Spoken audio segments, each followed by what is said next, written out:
সুপ্রিয় খামারি ভাই, আপনার চিন্তা চেতনায় আছে একটু আদা চাষ করবেন। কখন রোপণ করবেন, কি করে রোপণ করবেন, কোথায় কিভাবে কোথায় যেতে হবে, কার কাছে পরামর্শ নিতে হবে, আপনার উদ্দেশ্যে আজকে বলে যাই।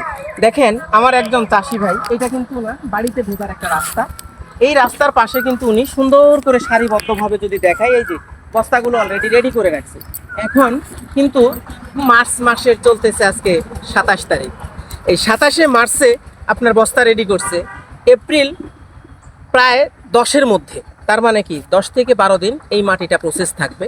এরপরে আপনি এখান থেকে আদা সংগ্রহ করে প্রতি বস্তায় 2 থেকে 3 পিস আদা বসায় দিলেই হয়ে গেল আপনার আদা চাষ, বস্তায় আদা চাষ। তবে এই মাটিটা প্রসেসের জন্য যদি আপনাকে দেখাই, এখানে মাটি আছে প্রায় 60%, 20% আছে ছাই এবং জৈব সার আছে আরও 20%।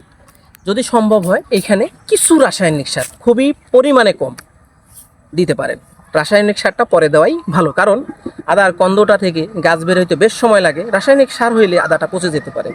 রাসায়নিক সার, ছাই এবং সম্ভব হলে কিছু চা পাতি দিয়ে বস্তাটা প্রসেস করবেন। 10 থেকে 12 দিন পরে আদা সংগ্রহ করে এখানে আপনি বসায় দিবেন। এতে করেই আমি মনে করি আপনার আদা চাষ সম্পূর্ণ হবে, পরিপূর্ণ আদা চাষি হিসেবে আপনি রূপ পাবেন এবং আপনার বাড়িতে ভালো ফলনের আদা পাবেন। ধন্যবাদ।